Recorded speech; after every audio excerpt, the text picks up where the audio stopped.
Ano nangyari sa'yo, Margarita? Bakit ganyan ang itsura mo? Sinong maswerteng nakaaway mo? At sinong naghagi sa'yo ng putik?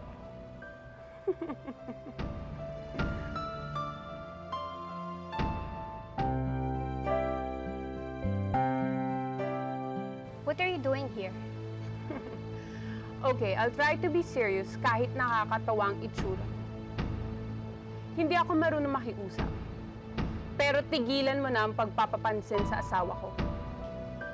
Iurong mo ang demanda laban sa akin.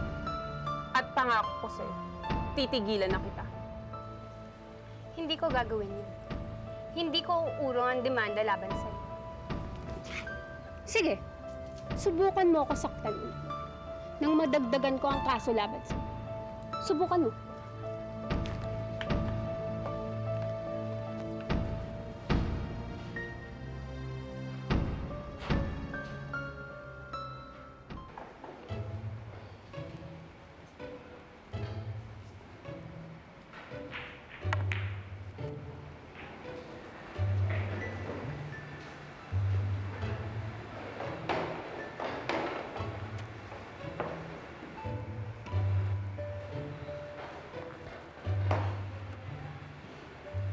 Gusto maglaro?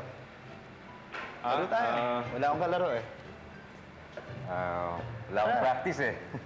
Okay lang yun. Hindi ako sigurado kung marunong pa akong tumumbok ng sako, pero... Sige. Sige. Ito. Siguro alam mo na yung paghawak niyan, no? Oh, pero pwede ba natin hawiin contest? Sige. Sige natin. Practice ka lang. Practice, ha? Dali. Mali yung kamay mo eh. Mali ba? Ayos. Michelle. Ayusin mo, ganun lang. Yan. Ayan mo. Tapos ganun. Oh, okay. Ayan, okay? Okay.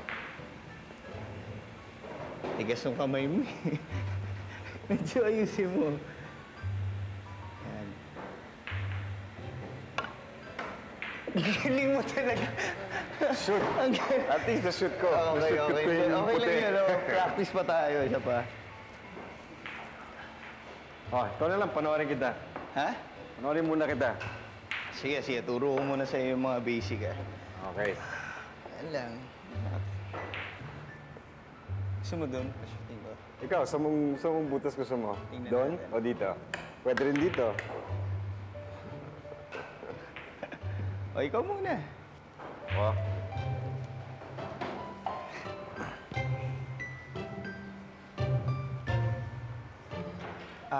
Pare, may iwan muna kita. Meron lang akong importanteng lakad, ha?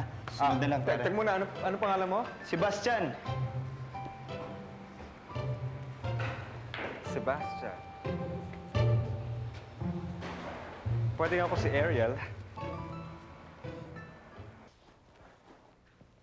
Si Raul. Umalis ho, sir. Hindi ko alam kung saan nagpunta eh. Mabuti naman at umuwi ka na. Hindi ako magtatagal. Kukunin ko lang ang mga damit ko at aalis na ako dito.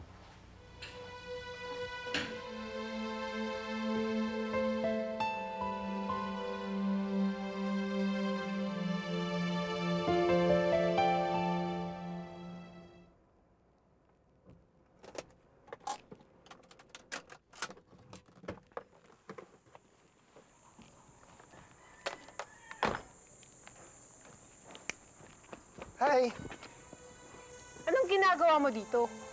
Wala lang. Namiss lang kita. Alam mo, ikaw, baliw ka talaga, no? Pwede ba tigilan mo na ako? Dahil nagkabalikan na kami ni Carlos Miguel. At para tuminuy ang utak mo, gusto kong malaman mo na magkakaanak na kami. Kaya pwede ba? Tigil-tigilan mo na ako.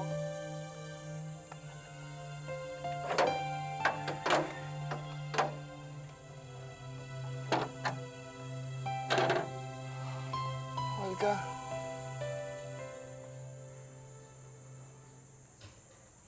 Hindi mo ako pwedeng iwan. Hindi ako papayag, Vladimir! Vladimir! Sige. Papayag ulit ako makisama sa'yo. Pero sa isang kondisyon. Iurong niyo ni Emily ang demanda niyo kay Agnes at ibalik niyo sa kanya si Jimboy. No. Hindi ako papayag. Ano ako? Tanga? Sige. Kung yan ang gusto mo, bahala ka. Goodbye.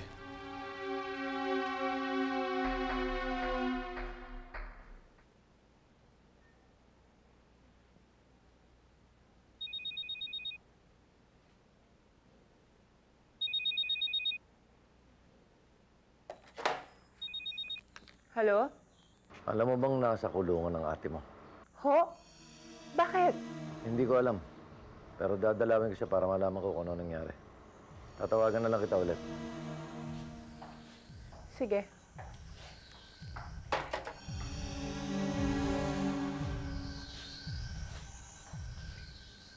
Olga, bakit? Carlos Miguel, natatakot ako. Baka makulong rin ako katulad ni Ate Consuelo. Tulad ng ate mo? Bakit? Nakakulong ba si Consuelo?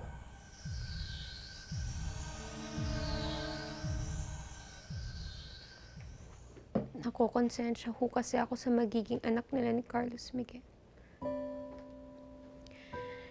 Hindi ko siya dapat idamay sa paghihiganti ko.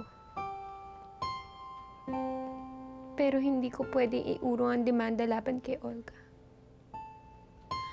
Patawarin ako ng bata. Pero ipakukulong ko ang ina niya.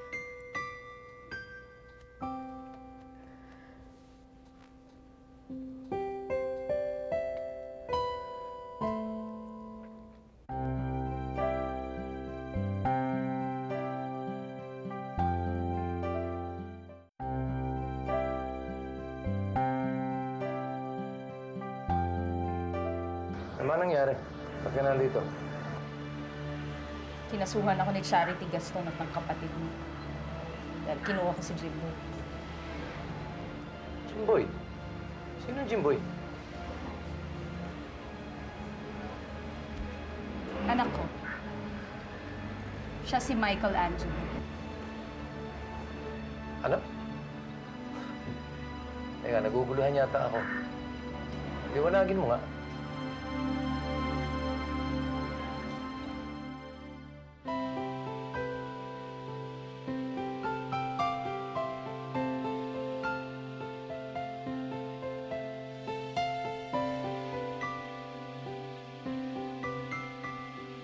Gilbert? Nandiyan na yung abogado. I-brief daw niya tayo tungkol sa mangyayari bukas sa fiskal. Gilbert? Gilbert? Ha? Ano ba nangyayari sa'yo? Wala. Teka na.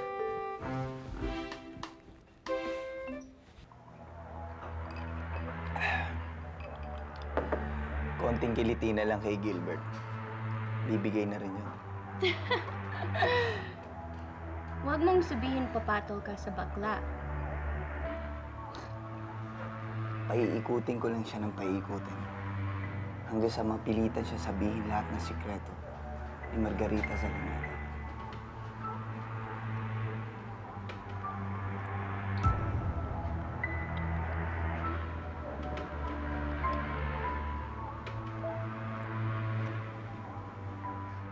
Kawawa naman pala si ate. Pero natutuwa ako, Tay, at buhay ang anak niya. Sana makalabas na ng kulungan si ate at mabawi na niya si Jimboy. Para meron naman kalaro yung magiging anak ko. Anak mo? Ano ibig mo sabihin? Tay, buntis ako. Magkakaanak na kami ni Carlos Miguel. Eh di mas kawawa ka at ang magiging apo ko. Hindi mo ba naisip na may makakahati na kayo sa mamanahin ninyo kay Consuelo sa oras na magsama sila ng batang yon?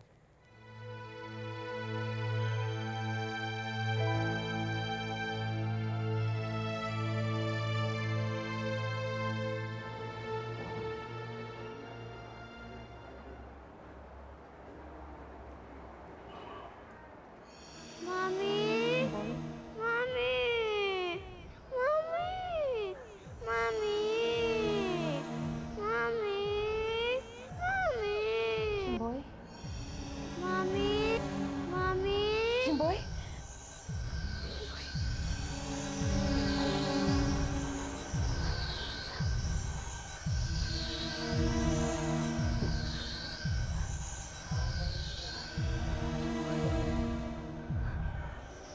Basta, attorney, yun ang gusto ko mangyari mamaya. Carlos Miguel, nandito si Patrice. Gusto niya sumama sa atin sa fiskal. Piskal? Bakit? Anong gagawin ninyo sa piskal? Ngayon kasi diringgin yung demanda ni Margarita kay Olga, ma. Demanda? Anong demanda? Ma, pwede ba kay Papa niyo na lang itanong? Nagmamadali kami. Carlos Miguel, let's go.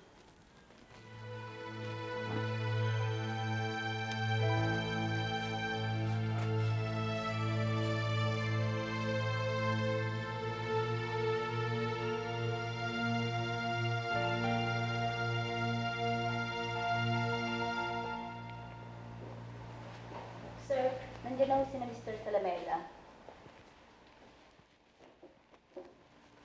Cecilia.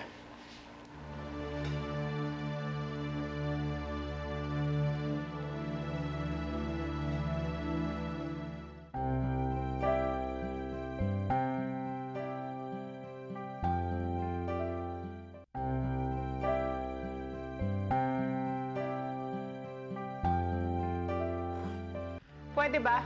Simulan na natin to para matapos na agad. Naiinis na ako. Mabuti nga. Simulan na natin to.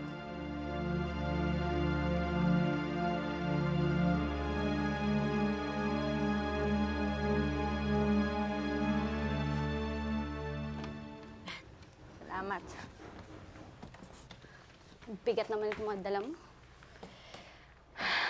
Alam na ba ng inay mo na ikinasal ka na? Ay, nako. Eh, hindi pa nga, pero kaya mo, isusulat ko rin. Uy, salamat nga pala, tinulungan mo ko, ah. Ang bigat nito mga to, eh. Ang dami. Wow! Sigurado ka bang wala kang dalang mikrobyo? Sa bagay, ikaw pa lang, tingin ko naman sa'yo, mikrobyo ka na eh. Ano yan? Mga kabasurahan! Mga kahon-kahon! Sigurado ka bang wala kang dalang ipis? Diyos ko, asan ba makakatulong? Pa-sprayan mo ng insecticide yan, ha? Mahirap na, baka magdala ka pa rito ng kung anong mga germs. Ako, Diyos ko, kadarating mo pa lang, natetensyon na ako. Ibang klaseng kapeste yan itong dumating sa buhay ko na to. Diyos ko, ewa. Pasensya ka na kay Mama, ha? Medyo mapagbiro yun, eh. Ganun lang talaga yun. Tingin ko nga eh. Yamang hindi ito masettle amicably ng dalawang abogadong ito, wala nga akong magagawa kundi i-file ito sa husgado. Pero sigurado ba talaga kayong gusto niyong patagalin ang kasong ito? Slight physical injury lang naman ang nangyari. Yan din ho ang iniisip ko. Wala namang kwenta tong kasong to eh. Huwag mong sabihin walang kwenta to. Dahil ipinahiya mo ako sa maraming tao. At reputasyon ko ang nakasalalay dito. Iniisip mo pala ang reputasyon mo. Eh bakit mo nilalandi ang asawa ko? Olga, pwede ba? Bayaan mo na abogado natin magsalita. Bakit? Hindi ba totoo? Di ba nilalandi ka ng babaeng yan?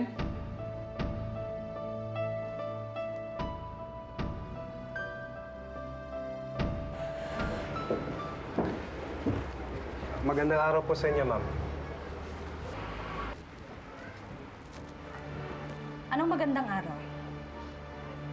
Ilang araw na akong nandito. Naiinis na ako, naiinip na ako. Kailan ba ako makakalabas dito? Huwag po kayong mag-alala. Nasa desk na ng judge ang kaso ninyo. At maaari ngayon ay nire-review na niya ito. Maaari? Sino ba yung judge na yan? Kilala ba niya ako? Paalala mo sa kanya na ako si Consuelo Villavicer at hindi ako dapat tinatrato ng ganito. Sabihin mo sa kanya at sa lahat ng bobong pulis na nandito na kahit magkano magbabayad ako, makalabas lang ako dito!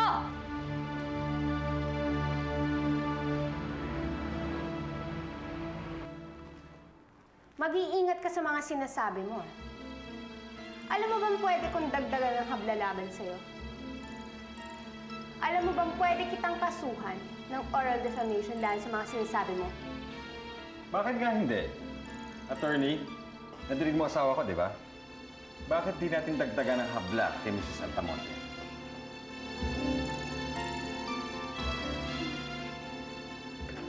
Olga! Olga?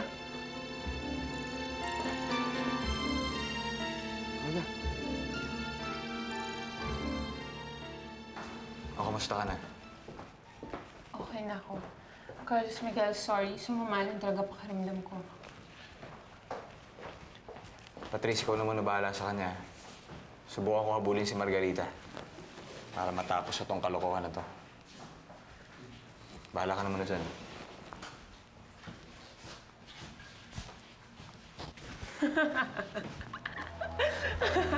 Oh, bakit ka tumatawa? O, diba? Effective ang drama ko, Patrice. Napaniwala ko silang lahat na nanahilo ko.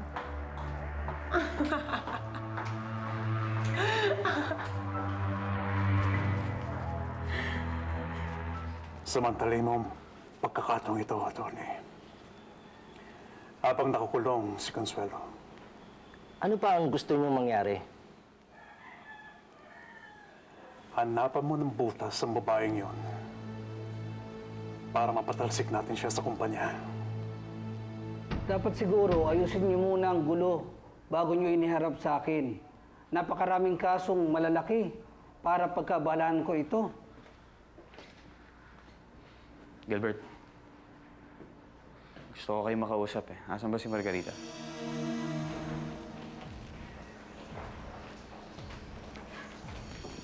Akala mo siguro nagtagumpay ka na, no? Akala mo siguro matatakot mo ako. Kung hindi ka natatakot, halika. Bumalik tayo sa opisina ng piskal. Ayoko nga. Tapusin na natin to dito. Bahala na magkapatong-patong ang demanda mo laban sa akin. Basta masaktan lang kita.